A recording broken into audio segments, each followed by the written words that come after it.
बिस्मिल्लाहिर्रहमानिर्रहीम, अस्सलाम वालेकुम। मैं हूं गुफरान अहमद चिश्ती और आप देख रहे हैं प्रोग्राम सियासत और रियासत। नाज़रीन, पूरे पाकिस्तान में कंटोनमेंट बोर्ड के इलेक्शन अनाउंस कर दिए गए हैं। तमाम पार्टियां अपने अपने उम्मीदवार मैदान में ला रही हैं।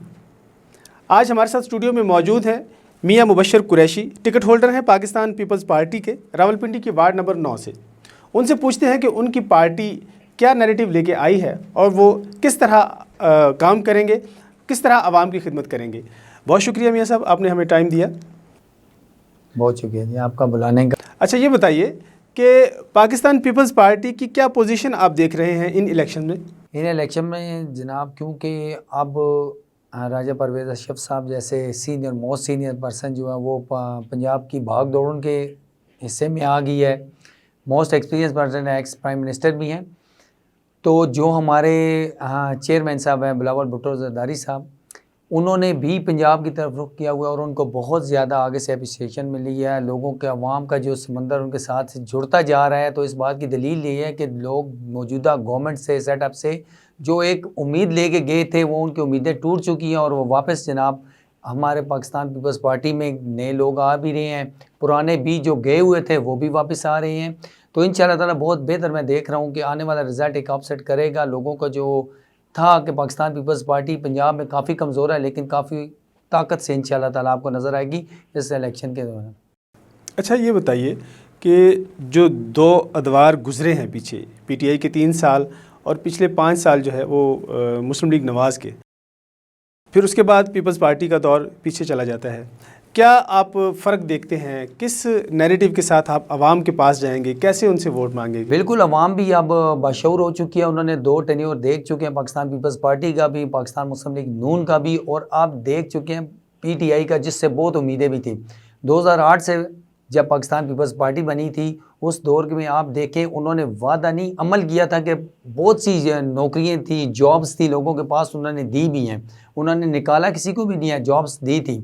उसके बाद जो सरकारी मुलाजमीन की तनख्वाहों में इजाफा हुआ था, वो वाहिद पाकिस्तान पीपल्स पार्टी का दो था कि 100% 100% उन्होंने इंक्रीज़ की थी, वो भी शामिल हुआ। उसके बाद जो उन्होंने प्रोजेक्ट किया, सबसे ज़्यादा उन्होंने सूबों को मुख्तारी दी थी।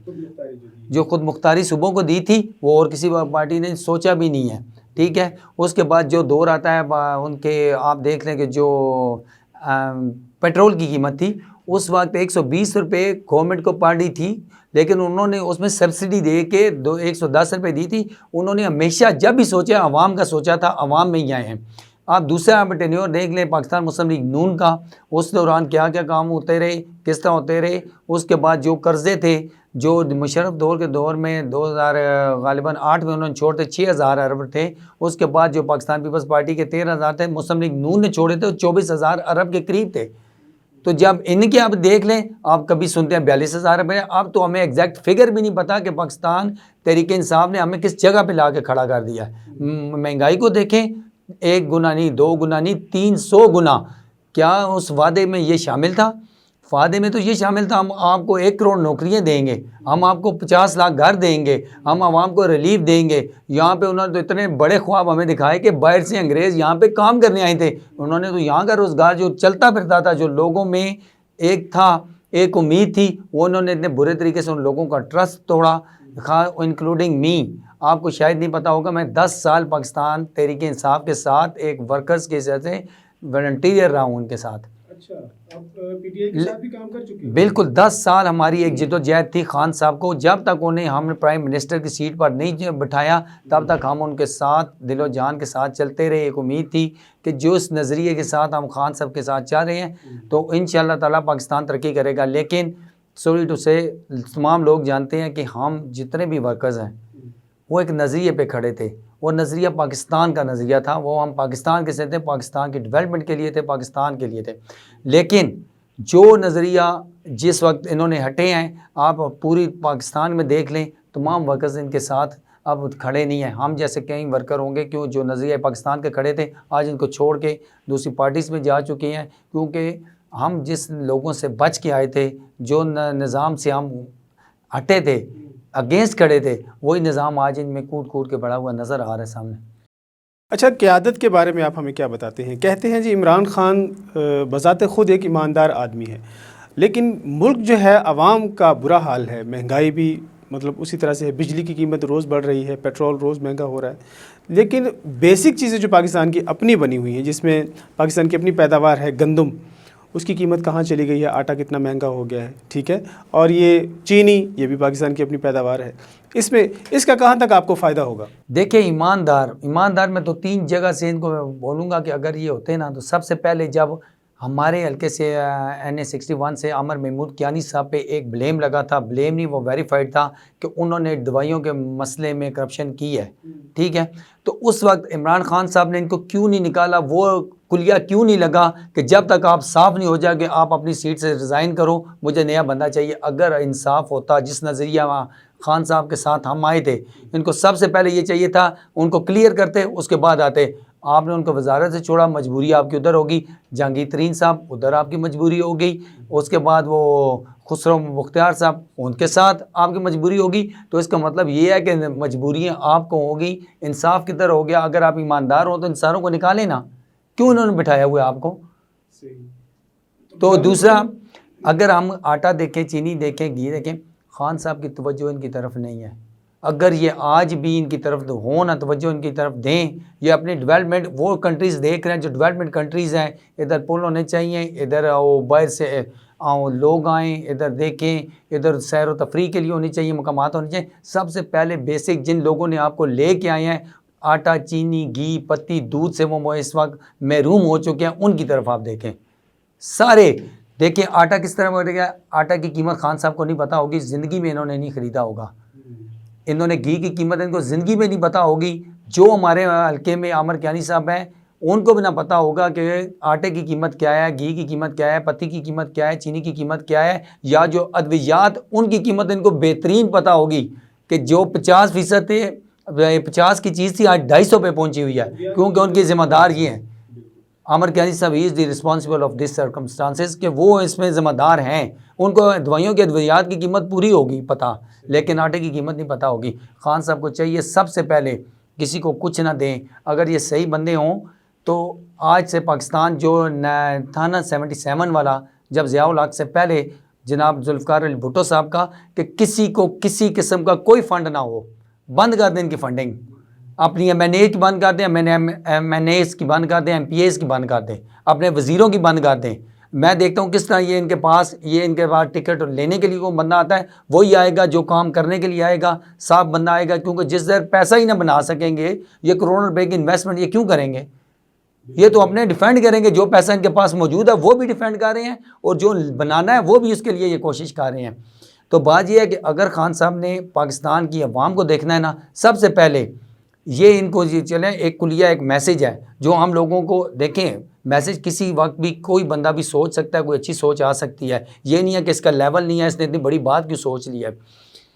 खान साहब ने अगर ये काम करना है, सबसे पहले तमाम किस्म के MPAs के, MNAs के फ़ंड्स को बंद कर दें। फ़िलहाल साल के लिए कोई डेवलपमेंट नहीं चाहिए, वो रिलीफ, वो सब्सिडी आवाम को दे, चीनी, आटा, पत्ती, घी के कम से कम उनको तो रिलीफ होए। लोग स्कूलों के माँ के बच्चे, जो मज़दूर के बच्चे हैं, वो स्कूलों से महरूम हो चुके हैं। खान साहब को शायद ये इल्म नहीं है। खान साहब को वो नहीं पता कि कई बच्चे जो होते हैं, माँ इसलिए नहीं डॉक्टर के पास लेके जा सकती कि उसके पास इतने पैसे नहीं है कि वो किसी अच्छे डॉक्टर के पास लेके जाए। अच्छे डॉक्टर के पास लेके जाती है तो उसके पास मेडिसिन इतनी महंगी होती हैं, वो उसको ख़रीद नहीं ले जाती। खान साहब क्यों गाफिल हैं इससे? नहीं, आप क्या समझते हैं कि आप अगर बरसर इक़्तिदार आपकी पार्टी आती है, अगर आप कामयाब होते हैं, तो क्या आप ये सारी फैसिलिटीज़ आवाम को देंगे? इंशाअल्लाह ताला पूरी कोशिश करेंगे। मैं इसीलिए कह रहा हूँ कि हमारी सबसे प्योरिटी बेसिस ये होगी, लोगों का रोटी, कपड़ा और मकान। आज से 70 में ये जुल्फ़िकार अली भुट्टो साहब ने कहा था, रोटी, कपड़ा और मकान सबसे नेशनली बुनियादी फंडामेंटल राइट्स में सबसे ज़रूरी काम ये आता है कि आप रोटी, कपड़ा, मकान, सेहत ये इनको दे दें, बाकी तो पुल बनते रहेंगे।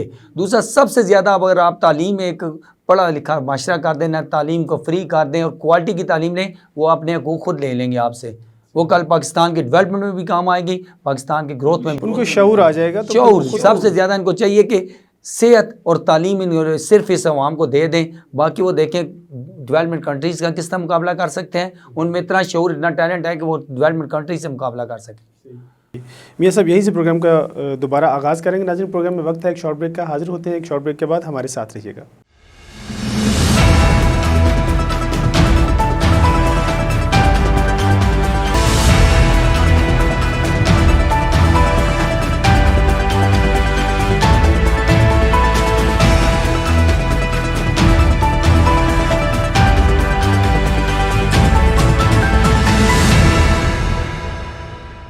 वेलकम बैक नाजरीन। कुरैशी साहब, ये बताइए कि 10 साल आप पाकिस्तान तहरीक इंसाफ के साथ जुड़े रहे, अब क्या वजह बनी कि आप पाकिस्तान पीपल्स पार्टी के प्लेटफॉर्म से इलेक्शन लड़ रहे हैं? देखें सर, 10 साल मैं एक नज़रिए पे खड़ा था, एक नज़रिए पाकिस्तान पीपल्स पार्टी के शामिल होने के भी कुछ वजूहत हैं, लेकिन इनको छोड़ने की सबसे बड़ी वजह है कि मैं इनके साथ नज़रिए पे खड़ा था। मैं पहले भी कह चुका हूँ, पाकिस्तान का नज़रिया था, एक अच्छी सोच थी। इन्होंने जो नज़रिया हमें बताया था उसके ये बरक्स हुए हैं। नज़रिए से ये लोग हटे हैं, हम लोग नहीं, हम भी आज भी नज़रिए पे खड़े हैं, चाहे वो पार्टी कोई भी है। लेकिन हमारा सबसे बड़ा अवलीन तरजीह पाकिस्तान है, पाकिस्तानी अवाम है और पाकिस्तान की खिदमत है। वो ये नज़रिए से हट चुके हैं, मुकम्मल तौर पर ये भूल चुके हैं। ठीक है। और पाकिस्तान पीपल्स पार्टी में आने की वजूहत सबसे बड़े, मैं पाकिस्तान पीपल्स पार्टी को एक क्रेडिट देता हूँ। जब भी उन्होंने किया, उन्होंने डेमोक्रेसी की बात की है। उन्होंने कोई अगर चेंजिंग भी लाने की है, उन्होंने इन हाउस की बात की है कि हम इन हाउस से चेंजिंग करेंगे। कोई उन्होंने जलाओ, गिराओ, पथराओ, कोई ऐसी गया नहीं की जो पाकिस्तान की डेवलपमेंट में रुकावट बन जाए या पाकिस्तान की साख को नुकसान पहुँचे। इसलिए पाकिस्तान पीपल्स पार्टी का मुझे ये इंतखाब करना आसान इसलिए लगा कि उनकी एक हिस्ट्री जो चली आ रही है वो बिल्कुल नीट एंड क्लीन और सामने है। अच्छा, आपके वार्ड में कौन कौन सी पार्टियाँ इलेक्शन लड़ रही हैं? मेरे मद्दे मुकाबले हैं जनाब PTI के चौधरी रियाज साहब, और उसके बाद पाकिस्तान मुस्लिम लीग के चौधरी शकूर साहब, और तहरीक लब्बैक के हैं जनाब उमर अयाज साहब हैं। ये तीनों एक ही बरादरी, एक ही फैमिली से, चौधरी फैमिली से हैं तीनों। अच्छा, उसका मुझे एक एज भी है बहुत बड़ा कि एक ही ख़ानदान के एक ही है, एक बात और कहता है, दूसरा और कहता है, तीसरा और कहता है, एक और को कहता है, दूसरा कहता है। हालांकि तीनों के जो है ना वो फैमिली मेम्बर्स, वो एक को सोचते हैं, दूसरे को सोचते हैं, तीसरे को सोचते हैं। तो उसको मुझे काफ़ी एज भी है और उनको फिर परख के कहते हैं। हालांकि मैं अगर अपने आपको पेश किया है ना, तो मैंने किसी ज़ात, बरादरी या किसी पार्टी को नहीं कर दिया। मैंने तो एक कहता हूँ कि ये जो आपका वोट है ना, वो एक ऐसी इमानत है जिसमें अगर आप ख़यानत करेंगे तो मुजरिम बनेंगे। 25,000 लोगों के, जिसको हम एक प्रेजेंट कर रहे हैं, उनके इंतखाब के लिए आ रहे हैं, उनके लिए जंग लड़ रहे हैं, अगर उसका वोट हम गलत इस्तेमाल करेंगे तो उन सारों के मुजरिम बनेंगे।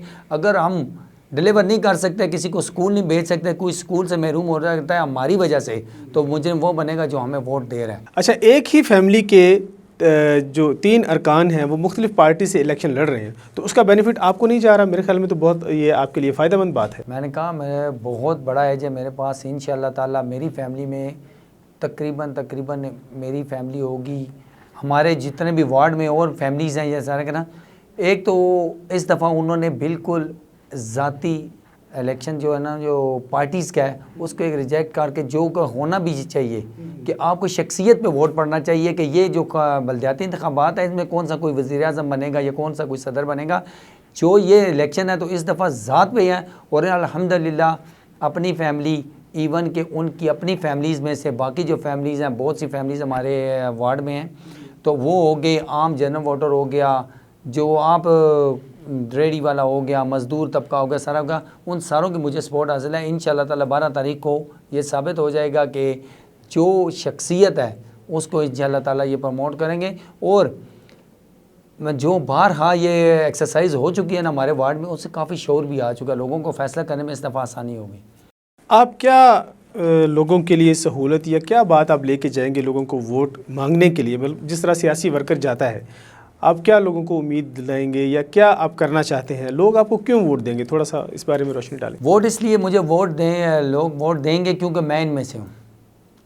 मेरी कोई मतलब ये है कि मेरा जो उठ के आना ना, मैं इनमें से, इनका लेवल में से, इन आम लोगों में से उठ के आया हूँ ना। मेरा कोई बहुत बड़ा कोई बैकग्राउंड है, फैमिली बैकग्राउंड तो एक बहुत बड़ा है, लेकिन ना मैं कोई बहुत बड़ा सरमायादार हूँ, ना कोई बहुत बड़ा जागीरदार हूँ।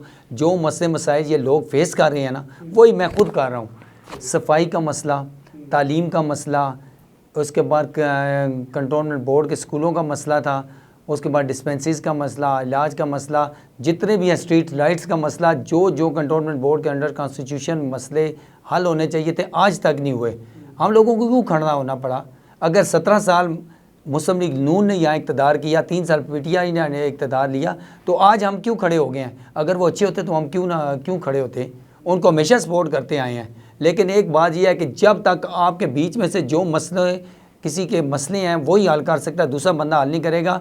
अगर मेरे मसले हैं ना, तो मैंने प्योरिटी बेसिस पे वो हल करने हैं।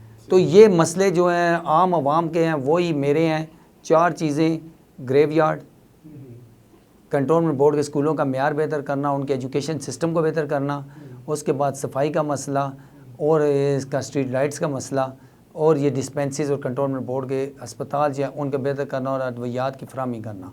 यही 4 मसले मेरे हैं, यही 4 मसले उनके कॉमन आते हैं। कुरैशी साहब, यूथ की क्या पोजीशन है? क्या यूथ आपके साथ है? बिल्कुल, क्योंकि यूथ को एक हमने उनको अपने में प्रैक्टिस करते करते ना, तो यूथ को ये शऊर आ गया कि कौन सा बंदा उनके काबिल है, कौन सा इलेक्ट होने के काबिल है कि जो मेंबर ऑफ कंटोनमेंट बोर्ड बन के हमारे जाएगा, मसाइल हल करेगा। तो जो अप्रोच ईजी होगी उनकी।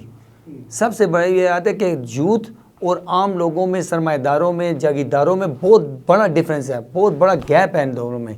जो मैं महसूस करता हूँ वही यूथ करती है। और यूथ के जो प्रॉब्लम्स हैं ना, वो उन लोगों के प्रॉब्लम्स हैं ही नहीं कि वो इनके प्रॉब्लम्स को दूर करेंगे। यूथ के प्रॉब्लम्स यही है, उनको सबसे अच्छा डेवलपमेंट कंटोनमेंट बोर्ड का वार्ड चाहिए, जो लोगों की ख्वाहिश हो कि पाकिस्तान में एक ऐसा वार्ड है रावलपिंडी कंटोनमेंट बोर्ड का वार्ड नंबर 9, जिधर लोग उनके मेहमान आएँ, उनके दोस्त आएँ, बाहर से आएँ, पढ़ाई उनके लिए आसानी से हो, तालीम उनको मिल रही हो, सेहत उनको मिल रही हो, सफाई का निज़ाम बेहतर हो, स्ट्रीट लाइट्स लगी हुई हों। हर बाशऊर और यूथ का जो मेरे साथ जा रही हैं।